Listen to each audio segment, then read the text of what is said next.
Hello दोस्तों, आप सभी का स्वागत है आपके अपने यूट्यूब चैनल आनंद अड्डा में। और मैं हूं आनंद कुमार। आज मैं आप सभी को 12th क्लास का क्वेश्चन टू आंसर का पार्ट 3 पढ़ाने जा रहा हूं। अगर मेरा वीडियो आप लोगों को अच्छा लगे तो सब्सक्राइब करके बेल घंटी को बजा दें और साथ ही लाइक और शेयर जरूर करें। तो चलिए स्टार्ट करते हैं। आज का फर्स्ट में क्वेश्चन आपके स्क्रीन पर ये रहा। फर्स्ट में क्वेश्चन बोलता है, what was the order from Berlin. What was the order from Berlin, इसका मतलब कि बर्लिन से क्या आदेश था। आगे कहता है, how did that order affect the people of Alsace, particularly mister Hamel and his students. कहता है, उस आदेश ने अल्सेक के लोगों को विशेष रूप में मिस्टर हैमल और अपने विद्यार्थियों को कैसे प्रभावित किया। ठीक है, बर्लिन से क्या आदेश था, उस आदेश ने अल्सेक के लोगों को विशेष रूप में मिस्टर हैमल और अपने विद्यार्थियों को कैसे प्रभावित किया। चलिए इसका आंसर आपका स्क्रीन पर है। इसका आंसर कहता है, A shocking order had come from Berlin. A shocking order had come from Berlin. इसका मतलब कि बर्लिन से एक दहलाने वाला आदेश आया था। शॉकिंग का मतलब दहलाने, तो दहलाने वाला एक आदेश आया था। आगे कहता है, the schools in the two French speaking district of Alsace and Lorraine will teach only in German. ठीक है, चलिए इसका मतलब क्या कहता है। इसका मतलब कहता है कि अल्सेक और लोरेन नामक दो फ्रेंच भाषी जनपदों में केवल जर्मन भाषा में ही पढ़ाई की जाएगी। चलिए नेक्स्ट, आगे अगला पैराग्राफ क्या कहता है, the order from Berlin hurt the pride of the people. इसका मतलब कि बर्लिन से आए आदेश ने लोगों के स्वाभिमान को ठेस पहुंचाई। आगे कहता है, the village elders had already sat on, ठीक है, sat on the last benches with students. चलिए इसका मतलब क्या होता है। इसका मतलब बोलता है कि गांव के बुजुर्ग पहले से ही विद्यार्थियों के साथ आखिरी बेंचों पर आकर बैठ गए थे। गांव के बुजुर्ग पहले से ही विद्यार्थियों के साथ आखिरी बेंचों पर आकर बैठ गए थे। चलिए नेक्स्ट, इसके बाद mister हैमल declare that it was his last lesson in French. चलिए इसका मतलब क्या कहता है, ध्यान सुनिएगा। मिस्टर हैमल ने घोषणा की कि वह फ्रेंच में उसका आखिरी भाषण है। फ्रेंच में उसका आखिरी भाषण है। चलिए आगे कहता है, he would have would live the place for good. ठीक है, चलिए इसका मतलब क्या है, वह इस स्थान को सदा के लिए छोड़ देगा। इस स्थान को सदा के लिए छोड़ देगा। चलिए next, a new master would replace him to teach German. A new master would replace him to teach German. इसका मतलब एक नया शिक्षक जर्मन पढ़ाने के लिए उसका स्थान ले लेगा। एक नया शिक्षक जर्मन पढ़ाने के लिए उसका स्थान ले लेगा। नेक्स्ट, आगे कहता है, the news arouse patriotic feelings in students as well as the villagers. ठीक है, इसका मतलब क्या होता है, ध्यान से सुनिएगा। इस खबर ने विद्यार्थियों और गांव वालों में देशभक्ति की भावनाओं को उभार दिया। इस खबर ने विद्यार्थियों और गांव वालों में देशभक्ति की भावनाओं को उभार दिया। चलिए इसके आगे कहता है, the village elders had come to show their respect for mister Hamel. The village elders had come to show their respect for mister Hamel. चलिए इसका मतलब कहता है कि गांव के बड़े यानी वृद्ध मिस्टर हैमल के प्रति सम्मान प्रदर्शित करने वहां आए। गांव के बड़े मिस्टर हैमल के प्रति सम्मान प्रदर्शित करने वहां आए। चलिए इसके आगे क्या कहता है, ध्यान सुनिएगा। इसके आगे कहता है he had served the community faithfully for 40 years। ठीक है, he had served the community faithfully for 40 years। तो इसका मतलब क्या है, ध्यान सुनिए। उसने समुदाय की वफादारी से 40 साल से सेवा की थी। उसने समुदाय की वफादारी से 40 साल से सेवा की थी। चलिए नेक्स्ट, इसके बाद कहता है mister हैमल spoke at length about French language. चलिए इसका मतलब क्या होता है, मिस्टर हैमल ने फ्रेंच भाषा के बारे में विस्तार पूर्वक बोला। मिस्टर हैमल ने फ्रेंच भाषा के बारे में विस्तार पूर्वक बोला। चलिए next, he called French the most beautiful language in the world। he called French the most beautiful language in the world। इसका मतलब उसने फ्रेंच को संसार की सबसे बढ़िया यानी अच्छा भाषा कहा।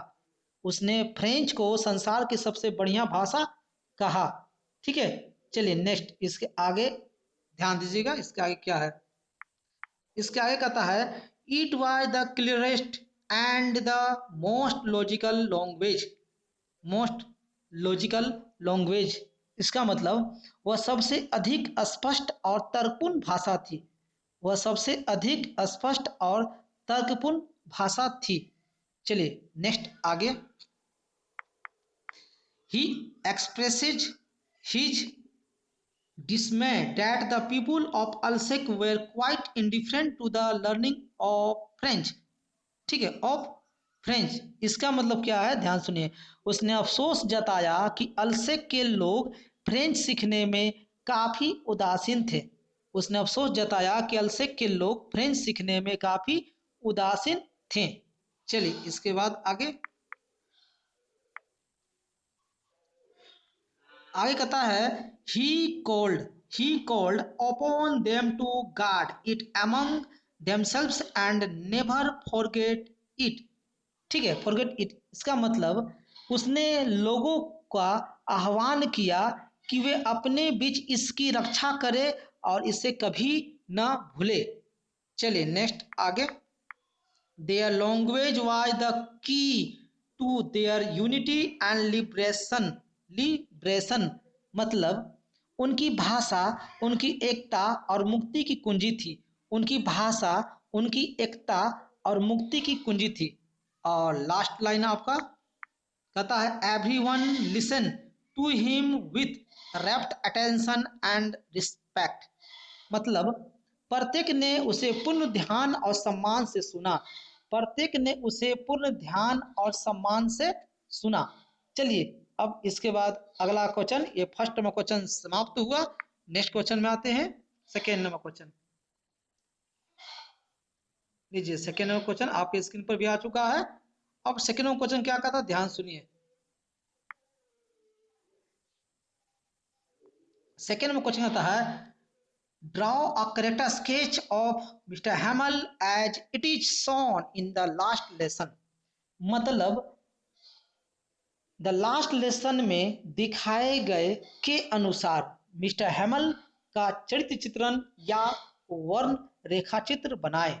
द लास्ट लेसन में दिखाए गए के अनुसार मिस्टर हैमल का चरित्र चित्रण या वर्ण रेखाचित्र बनाए। चलिए तो इसका आंसर शुरू करते हैं। इसका आंसर लिखा है in the last lesson Alphonse Daudet has represented mister Hamel's character with all sympathy and respect. ठीक है, तो इसका मतलब आखिरी पाठ में अल्फोंस डाउडेट ने मिस्टर हैमल के चरित्र को पूर्ण सहानुभूति और सम्मान के साथ प्रस्तुत किया है। चलिए next, he is presented in the mold of a traditional schoolmaster। He is presented in the mould of a traditional school master, मतलब उसे एक परंपरागत स्कूल मास्टर के ढांचे में प्रस्तुत किया है। चलिए नेक्स्ट, ही always kept his terrible ruler under his arm, under his arm, मतलब वह सदैव अपना भयानक डंडा अपनी भुजा के नीचे रखता था। वह सदैव अपना भयानक डंडा अपनी भुजा के नीचे रखता था। चलिए next, mister हैमल was a hard task master, task master, mister हैमल was a hard task master, मतलब मिस्टर हैमल सख्ती से काम लेने वाला मास्टर था। ठीक है, मिस्टर हैमल सख्ती से काम लेने वाला मास्टर था। चलिए next, we also see the other side of mister Hamel's character after the order from Berlin came, Berlin came. चलिए इतना का इंग्लिश की हिंदी क्या होगा, ध्यान सुनिए। हम बर्लिन से आदेश आ जाने के बाद मिस्टर हैमल के चरित्र का दूसरा पहलू भी देखते हैं, दूसरा पहलू भी देखते हैं। Next, he was a transform person now, इतना का मतलब क्या होता है कि अब वह एक बदला हुआ व्यक्ति था, अब वह एक बदला हुआ व्यक्ति था। Next, patriotic feelings were arouse in him, इसका मतलब क्या होता है कि उसमें देशभक्ति की भावनाएं जागृत हो गई। Next, he became extra soft and gentle towards his students, his students, इतना का मतलब क्या होता है, ध्यान सुनिए। वह अपने विद्यार्थियों के प्रति अतिरिक्त रूप से विनम्र और नरम बन गया। ठीक है, वह अपने विद्यार्थियों के प्रति अतिरिक्त रूप से विनम्र और नरम बन गया। चलिए नेक्स्ट इसी का, he didn't scold French for coming late, मतलब उसने फ्रेंच को देरी से आने के लिए नहीं ताड़ा। ठीक है, चलिए आगे, उसने फ्रेंच को देरी से आने के लिए नहीं ताड़ा। Next, NOR did he use his ruler when French got mix up and confuse, मतलब न ही उसने तब अपने डंडे का प्रयोग किया जब फ्रेंच घबराकर विचलित हो गया, फ्रेंच घबराकर विचलित हो गया। Next, he declare that it was his last lesson in French, मतलब उसने घोषणा की कि वह फ्रेंच में उसका आखिरी पाठ है, उसने घोषणा की कि वह फ्रेंच में उसका आखिरी पाठ है। Next paragraph, mister हैमल was highly respected both by his students and the village elders, मतलब मिस्टर हैमल को उसके विद्यार्थियों और गांव के बड़ों द्वारा भी अत्यधिक सम्मान दिया जाता था। मिस्टर हैमल को उसके विद्यार्थियों और गांव के बड़ों द्वारा भी अत्यधिक सम्मान दिया जाता था। चलिए next paragraph, he had served faithfully for 40 years in the same schools, मतलब उसने उसी पाठशाला में 40 वर्ष वफादारी के साथ सेवा की थी। Next, the village elders came to pay their respect, the village elders came to pay their respect to such a grand teacher, मतलब इसका अर्थ क्या होता है, ध्यान सुनिएगा कि गांव के बड़े ऐसे शानदार शिक्षक को अपना सम्मान प्रदर्शित करने आए थे, गांव के बड़े ऐसे शानदार शिक्षक को अपना सम्मान प्रदर्शित करने आए थे। Next paragraph,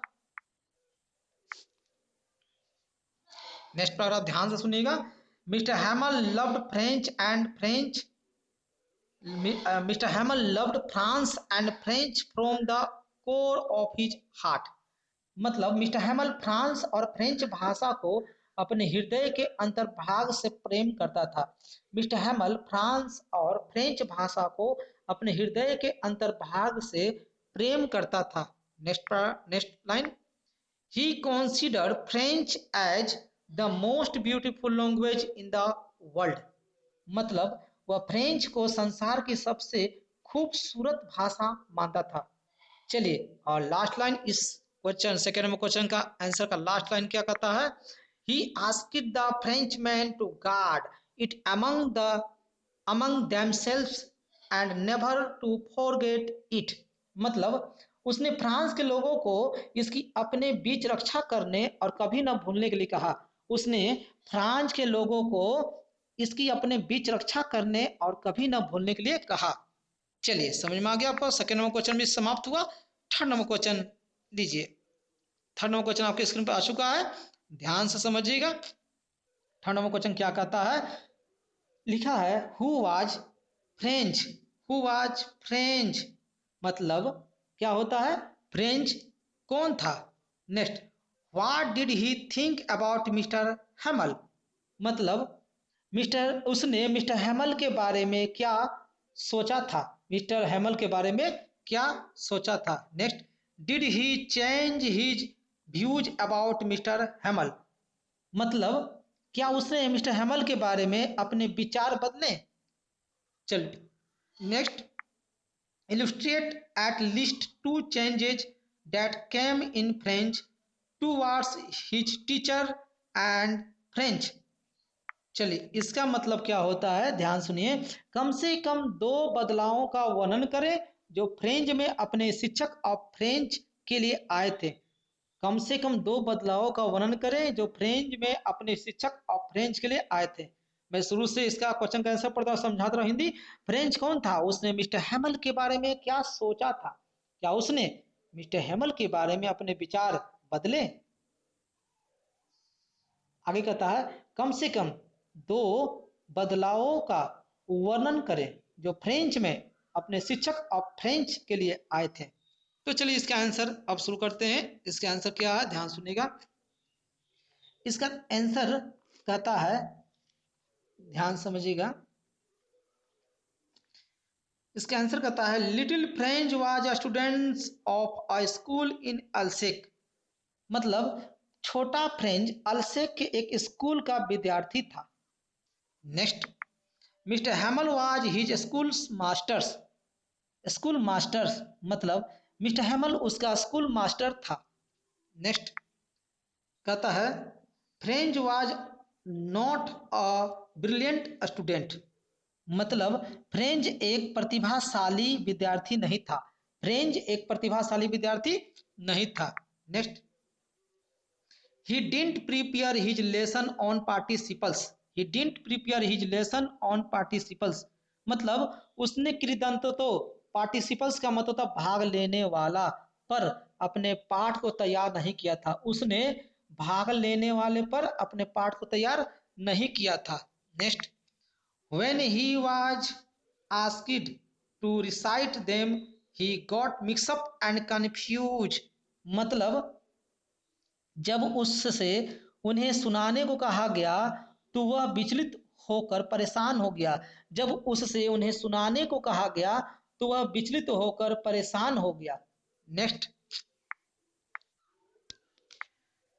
he was always in dread of the great ruler that Mr. Hamel kept under his arm।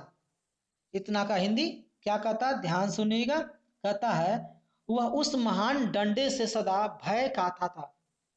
वह उस महान डंडे से सदा भय यानी डर खाता था जिसे मिस्टर हैमल अपनी भुजा के नीचे रखता था। जिसे मिस्टर हैमल अपनी भुजा के नीचे रखता था। नेक्स्ट क्या कहता है? ध्यान सुनिएगा। French knew how cranky mister हैमल was. मतलब कहता है फ्रेंच जानता था कि मिस्टर हैमल कितना सनकी था। फ्रेंच जानता था कि मिस्टर हैमल कितना सनकी था। चलिए फर्स्ट पैराग्राफ समाप्त। सेकेंड पैराग्राफ क्या कहता है? However French had to change his opinion about mister हैमल।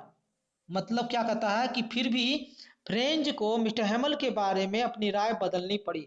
फिर भी फ्रेंच को मिस्टर हैमल के बारे में अपनी राय बदलनी पड़ी। चलिए next, an order had come from Berlin। an order had come from Berlin मतलब कि बर्लिन से एक आदेश आया था। बर्लिन से एक आदेश आया था।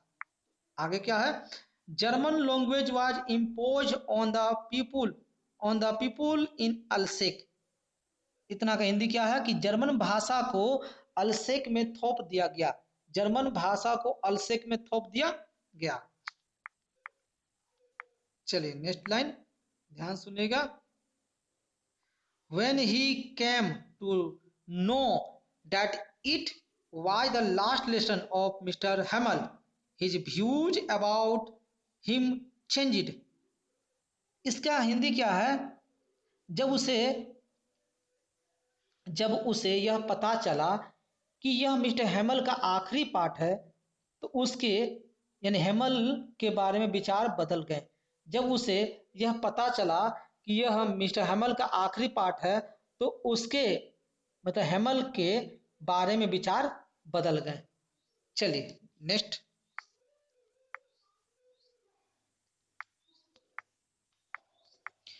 He began to respect him। वह उस आदमी का सम्मान करने लगा। Next. Mister हैमल had served faithfully for 40 years in the same school। कहता है मिस्टर हैमल ने उस पाठशाला में 40 वर्ष वफादारी से सेवा की थी। मिस्टर हैमल ने उसी पाठशाला में 40 वर्ष वफादारी से सेवा की थी। Next. He felt sorry that he had neglected learning French। मतलब उसे अफसोस हुआ कि उसने फ्रेंच सीखने के प्रति लापरवाही दिखाई थी। उसे अफसोस हुआ कि उसने फ्रेंच सीखने के प्रति लापरवाही दिखाई थी। चलिए नेक्स्ट लाइन आप लोग ध्यान समझिएगा। It was the most beautiful language in the world। लगता है कि छूट गया है, ये नेगलेक्ट तक हुआ था ना। तो इसके बाद ही share Mr Hamel's view about French. ठीक है, इसका मतलब क्या है? उसने मिस्टर हैमल वह फ्रेंच के बारे में मिस्टर हैमल के विचारों का हिस्सेदार बन गया। वह फ्रेंच के बारे में मिस्टर हैमल के विचारों का हिस्सेदार बन गया। चलिए next line. It was the most beautiful language in the world. इसका मतलब क्या है? वह फ्रेंच के बारे में मिस्टर हैमल के विचारों में हिस्सेदार बन गया था। आगे कहता है कि वह संसार में सबसे बढ़िया भाषा थी, वह संसार में सबसे अच्छा भाषा थी। और लास्ट लाइन इस क्वेश्चन का और आखिरी क्वेश्चन का। He listened to Mr. Hamel's last lesson with rapt attention and respect। He listened to Mr. Hamel's last lesson with rapt attention and respect। मतलब उसने मिस्टर हैमल के आखिरी पाठ को पूर्ण ध्यान और सम्मान से सुना। उसने मिस्टर हैमल के आखिरी पाठ को पूर्ण ध्यान और सम्मान से सुना। चलिए इसके साथ आपका 3 लॉन्ग क्वेश्चन समाप्त हुआ। अगर मेरा वीडियो अच्छा लगे तो आप सब्सक्राइब जरूर करें और नए हैं तो जरूर सब्सक्राइब करें और साथ ही साथ लाइक और शेयर जरूर करें। मैं नेक्स्ट वीडियो जल्द से जल्द लेकर आऊँगा। तब तक के लिए आप लोगों को धन्यवाद। Thank you.